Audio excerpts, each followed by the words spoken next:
Hello and welcome back to our channel. In today's video, I'm going to show you how to take this old, outdated laminate countertop and re-laminate it to make it look new and more modern. And I'm going to do it using these tools. The first tool that you're going to need is a sander. I started using my 5-inch random orbit sander and 60 grit sandpaper. It would have got the job done, it took a long time. So I went out to the garage and I got my belt sander, and it has 36 grit paper on it. This took the finish, made it so it was dull, made it so there was something for the glue to stick to very well. You're going to need some sort of a sander. I suggest a belt sander. You're still probably going to want to have the palm sander for doing around the edges. You're also going to need a router. I use my full-size router because that's what I owned. A laminate trim router would actually work better. They're about $30 for the cheap end, $100 for a pretty good one. I already own this router, so this is what I used. I needed 2 different router bits. If you have squared off corners with laminate on the edges, all you need is 1 laminate cutting bit. But because I have the wood sides with the chamfer, I also needed a chamfer bit. You will need a roller for rolling the laminate down. This does not have a second handle. If I were to purchase a roller again, I'd purchase one with a second handle. This is a foam roller for installing the contact cement, a utility knife for scoring the countertop, and some sort of a straight edge. This one works really nice, this Drywall Square, for putting down straight lines. You could use any sort of a straight edge, even a board would work. These are the only tools needed. If you didn't own any of these tools and you purchased a cheap belt sander, if you didn't own any of these tools and had to buy them all, I'm going to guess it's going to cost you a couple $100. Still well less than you would pay someone else to do this for you. As for supplies, you're going to need, there's not many supplies that you actually need. You need contact cement. I use DAP Weldwood contact cement. It works very well for me. It's extremely flammable. Please pay attention to and follow all the cautions on the can. You're also going to need sandpaper, whatever sander you have, sandpaper that matches. I guess I used 40 grit and this is 36 grit. You want a very coarse sandpaper. This laminate surface is way harder than you would expect. It takes a lot to make it dull and to put some scratches in it so you have something for the glue to attach to. Then of course you're going to need your laminate. This comes in rolls. The rolls that I purchased were 49 inches wide, 144 inches long. You can get it in all different sizes. It's not very expensive. To do this complete kitchen, the 2 sheets that I needed came to $110. That's all there is for supplies.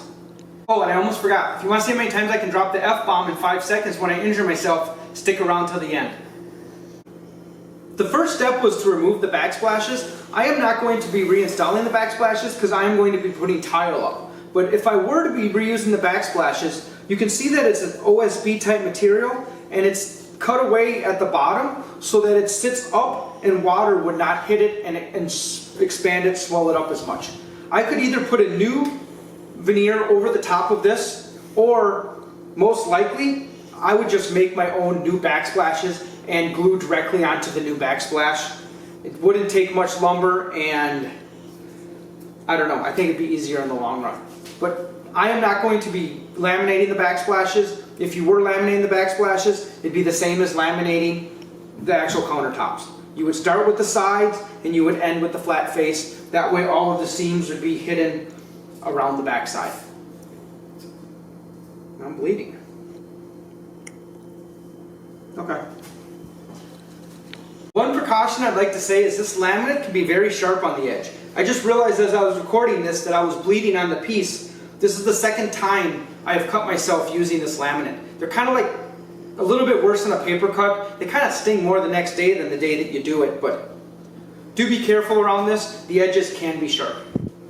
Once the backsplashes and the sink have been removed, it was time to start sanding. I have these oak edges on my countertops, so I sanded the finish off the oak edges first with the random orbit sander, and then I used a combination of the random orbit and belt sander to sand the top of the cabinet surfaces. I'm not trying to sand through the finish, I just want to make sure that what is there is dull and scratched up enough that the glue has something to stick to.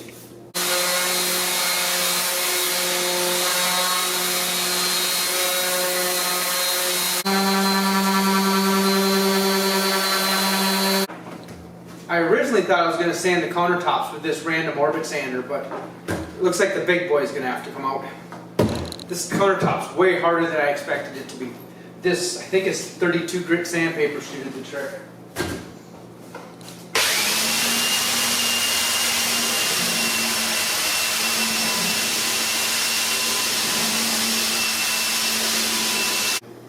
Now that your surface is prepped, you will need a utility knife and a straight edge to cut your Formica. When you cut your Formica, you're not trying to cut it to the exact size you need. For this countertop, this was 36 by 38 inches. I cut a piece of Formica that was 40 inches by 38 inches. So I had a 1 inch overhang on each side. That gives you something to trim off with the router so you get an exact perfect fit no matter the size or shape of your countertop. At least it's got that on it. It won't instantly spring out on me. Oh, there's styrofoam on that side and cardboard on the other side. That's why it has this side up. Okay.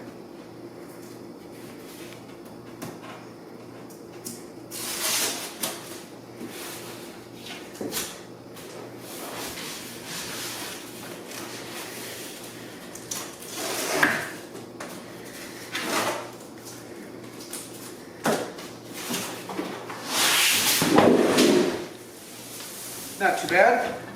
No. Not quite enough room for That's a lot of it's amazing. a lot of it's only countertop. $110 for all of this. And there's 2 layers. Yeah. I gotta see if I can get one roll back up and back in the box, so it seems like the safest place for it. What are you looking for? My knife. Yeah. Oh, this one will work. Thank you, though. You're welcome. Should I measure it one more time? Yeah. Because I don't even, this stuff isn't even that expensive, but it takes 2 weeks to get. I don't have 2 weeks to wait for another one. 38 by 49.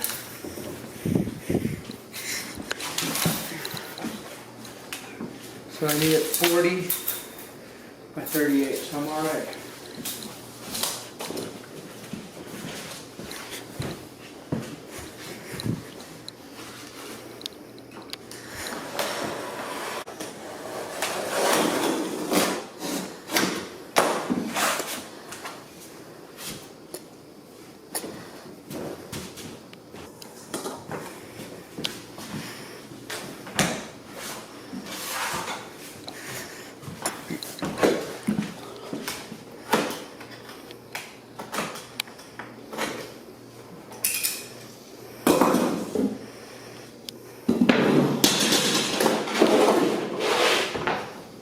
That was easy. Probably didn't have to score as much as I did. Oh well.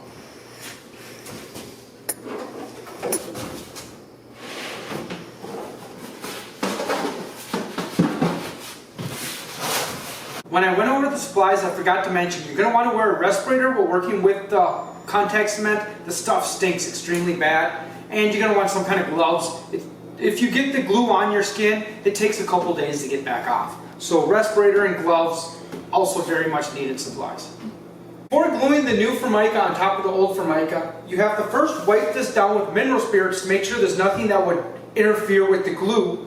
And you also have to make sure that there's no dust, dirt, debris, little pieces of sheetrock dust, anything on this surface or anything on the back surface of the Formica. Because if you put that glue on there, then you have a little piece of sand in there. When you put that Formica down, that little piece of sand is going to make a hill in your surface that you will not be able to roll out. It'll be there for the life of the countertop. So the most important part when it really comes to this is cleanliness. Make sure that this is dust and dirt free. Make sure the back of the Formica is dust and dirt free before you start adding the contact cement.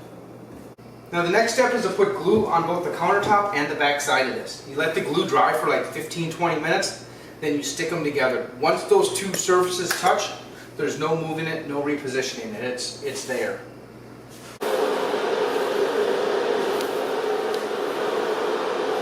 You want to paint this on as smooth as you can, because big thick spots will show up as bubbles in the final product.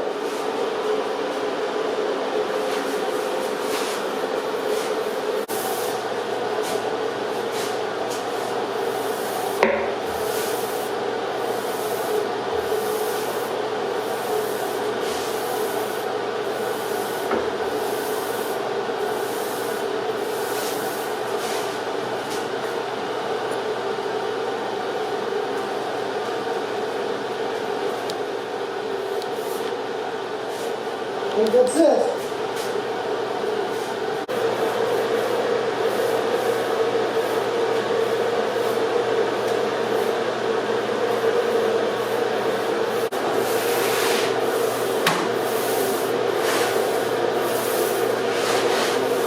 See how it's starting to get stringy? It's about all the time you have to work with it. I kept working it to try to get it smoother, even though it's smooth now. I'd end up with it all fucked up. Okay. It started balling up on itself and really messing up itself.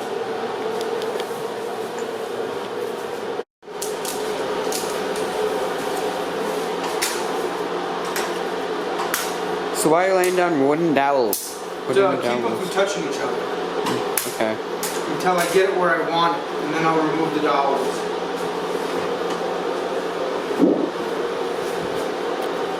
The dowels allow me to move this. Oh, okay. Adjust it, make sure it's square, make sure it's hanging off all four edges. And once I'm sure of that, I can start on one edge and start.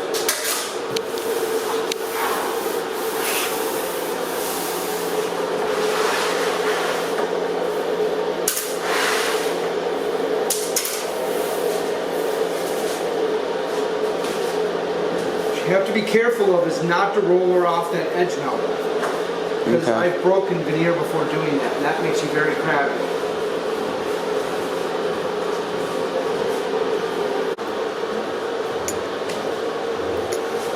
Get about 75 pounds of force down on a 3-inch wide roller, is what the instructions say. I don't know how I know 75 pounds of force, but You could take a scale yeah. and press on I think it. they're just saying press really hard. They make rollers with a second handle. It'd be nice to own. Careful, I'll go around the edge. I'll get the edges, I'll do the whole thing again after I trim it.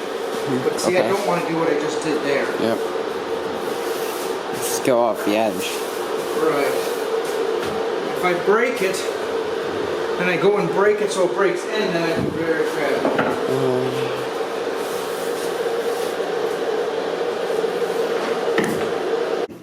Once you have the laminate roller down onto your surface, the next step is to trim the edges using your router. I have wooden edges with the chamfer on the top, so I used a chamfer bit. If you had edges that had laminate on them, you would use a straight edge bit. And in fact, if you had edges with laminate on them, you would want to put the laminate on the edges before you put the top laminate on. Because you want the side laminate and then the top laminate over the top, so you don't have an edge that could get caught and peeled back. Plus, aesthetically, you look down on your countertops, you don't want to see that edge. It looks the best if you do the side laminate first and the top laminate second.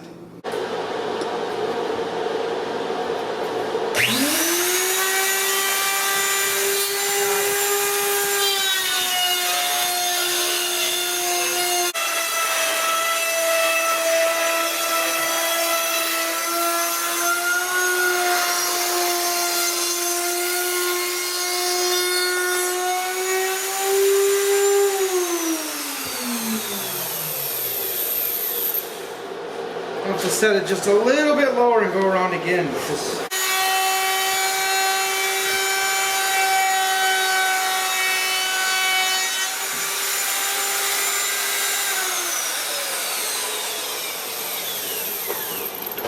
chamfer's just a hair bigger than it was.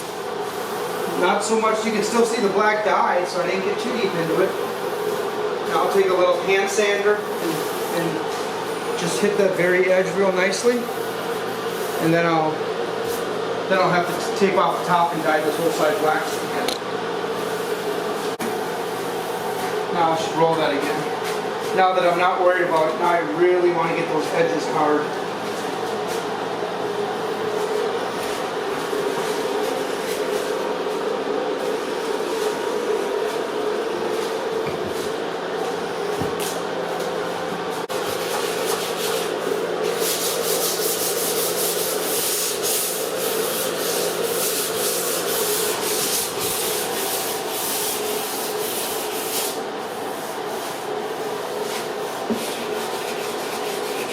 One more tip I'd like to add is when you get the glue on top of the Formica, a little bit of mineral spirits goes a long ways and it wipes the glue right off. It kind of balls up a little bit and then comes right off. But you will get glue on the top. Mineral spirits is the best thing out there to clean it off with. My countertops have oak edges. If you have laminate edges, skip over this step. The next step pertains to you. If you do have these oak edges, what I did on my countertops is I dyed them black to match the top. I also filled the open pores because I thought it gave it a more smooth, uniform look, and it really made it so you couldn't tell that it was oak anymore. You now looks like the same countertop all the way through.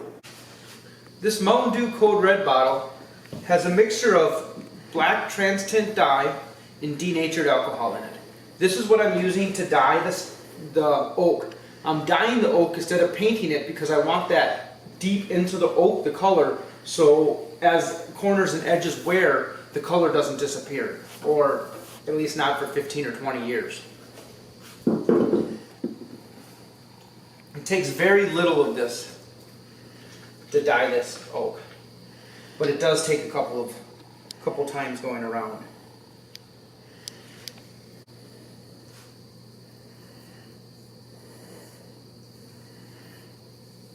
Takes very little of this, but it does take a few coats.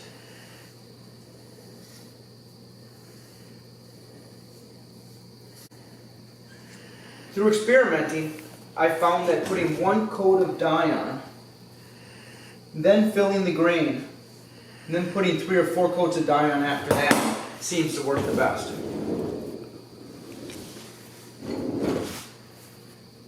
If I fill the pores of the oak, and I'm using a mixture of plastic wood, and I've thinned it down with acetone, and I've added some of the black trans tint dye to it. The same dye that I mixed with the isopropyl alcohol to dye this oak in the first place. If you have laminate on the front of your countertops, these next couple steps are especially important for you because you'll be doing this all the way around. For my kitchen, I only need to do this on each side of the stove and then on the side of the fridge. On this little one that was to the right of the fridge here, the laminate was just a little bit loose on the edge, so I peeled the original laminate off, sanded and removed all the glue from the edge of the OSB, and now I'm going to just put a new strip on. I'm going to use the table for a straight edge. I have it level there on the table so that I know I'll get this on their level, even though you won't see it once the stove is installed. I have the small little countertop clamped to this table, and now I'm going to trim out this top edge, or I guess it's a side edge. Using a flush trim bit on the router, which is really just not much of a bit. This top part will ride on the laminate and the bottom part there will cut it flush with where the top part is riding.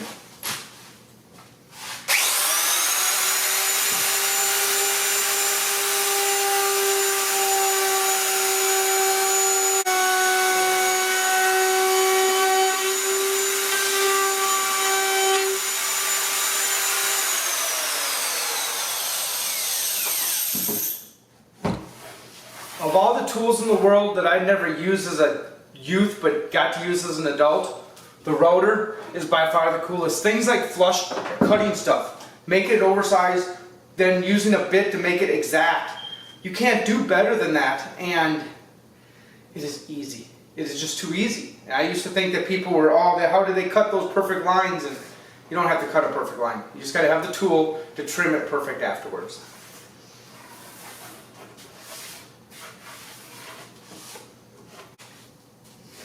I'm going to hold a board against the back here so I can run the bit against this board and run a straight back, being it hangs out past the bottom.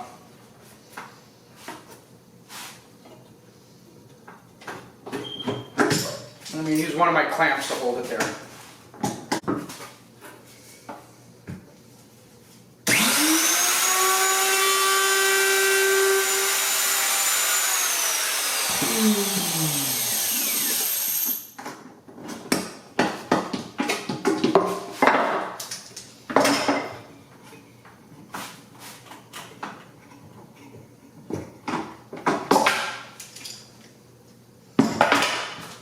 Just like that, the edge is glued on. Now I can glue on the top. When I did my other two end caps, like this one here, I removed that countertop because, well, I removed this countertop because it was small and easy. I removed that other countertop because the cabinet it was attached to needed to be moved over 2 inches. The screws that held the cabinet to the wall were in the top ½ an inch of the cabinet and angled down probably 15 degrees. Whoever installed the cabinets 15 years ago, the countertops weren't on first. They just threw the screws into the studs. Didn't think about the fact that maybe someone would remove this with the countertop still attached. So I had to remove that countertop. This countertop to my right here is just over 10 feet long, and in the middle of it's the sink. So there's a weak spot in the middle of this 10-foot long piece. It's going to be too big and heavy. I'm afraid of breaking it where the sink is, and I just don't want to do that. So I am leaving this countertop in place and refinishing it, resurfacing it right here in place. Because of that, it then makes it so that this end cap, it's glued on in place, and now I'm going to have to trim it in place. It makes it a little difficult when it's closer to the wall than the distance from the bit to the router. For that, I've lost it. I'll be using a flush cut saw, and that will allow me to cut that last little bit, and then I'll use a file to clean up what's left. The nice thing is that the laminate top goes on after the side, so any little bit of imperfections there then gets covered by the top, and with the stove in place, you're not going to see it anyway. But this saw should get really good job. I just bought this saw yesterday. I wanted to start with a new one. My old one is, I don't know how many years old it is now, but I decided it was time for a new one. So wish me luck. Let's get this side trim trimmed.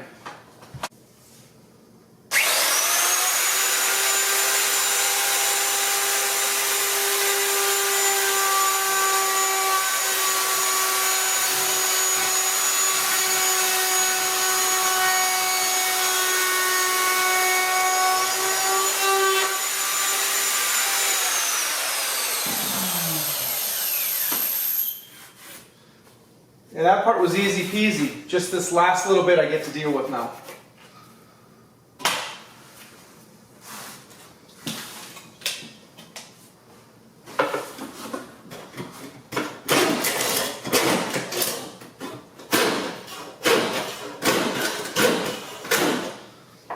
This saw cuts in the pull and the push stroke. I am only using the push stroke because I don't want to pull this laminate away from here. Especially being that contact adhesive is only, I don't know, to me it's not dry enough. It's going to get harder after about a week.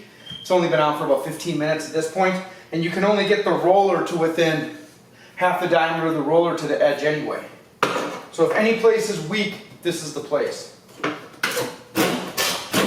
In a couple of days when the sides are fully dried, I'm going to put 2 or 3 coats of this polyurethane on. I like this polyurethane. It's solvent based, it's very long lasting, very hard. I think it'll work very well. I refinished these sides 7 or 8 years ago. This is what I used on it. It lasted and worked better than whatever the builder used in the first place, so it's what I'm going to use again.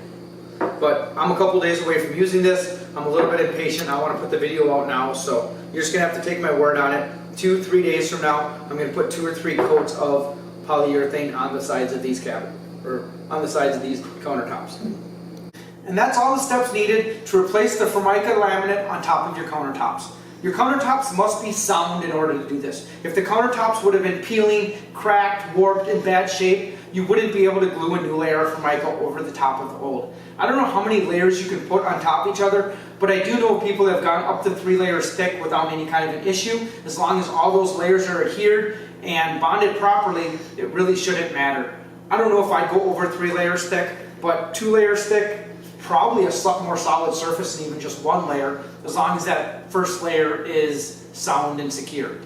I hope you liked this video. If you did like this video, please hit that like button, please subscribe to my channel, and as soon as I'm done talking here, you get to see what happens when I hurt myself. If you're sensitive to F-bombs, now might be the time to stop watching. Until next time, peace.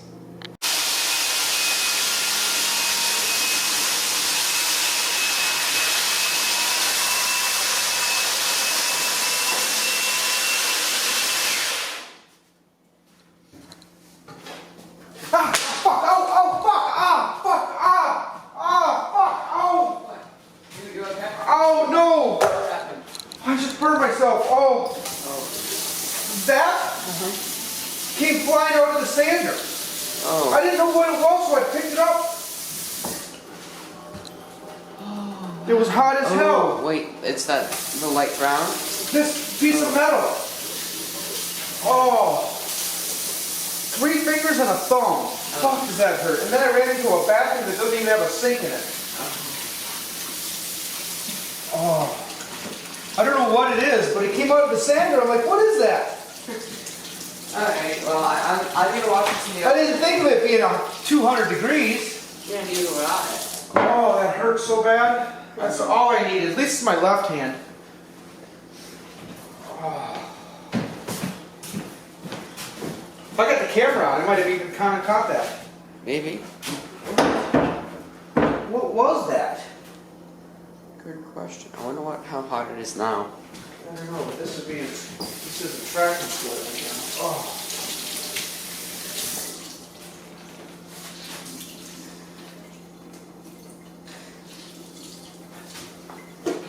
Rag. Whatever it was, it was rubbing and it got hot enough to turn it blue. Then it broke. I wonder, that sucks. I really need a sander. I want to know how important that piece is. Oh, fuck, this is gonna hurt.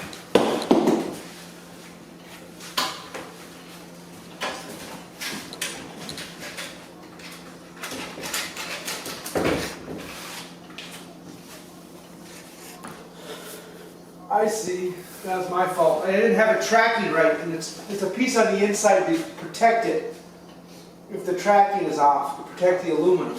Oh, okay. Well, I can run without it. I just gotta make sure my tracking's right. I didn't realize my tracking had gone off. Okay, so it's kind This old sandpaper that I have does that. It'll be perfectly tracked, and 3 minutes later it's off track. Okay. But the piece, I'll be able to finish the job without it, but I should probably get a new one. okay. Oh. I'll go back to cleaning. Okay. Too bad we didn't get any footage of you spilling the dye on the top of the smaller countertop. Or when I kicked the can of Yeah. adhesive over and had a big puddle of fucking adhesive on the floor when you were upstairs doing your shit tonight. I made a huge mess tonight. Okay.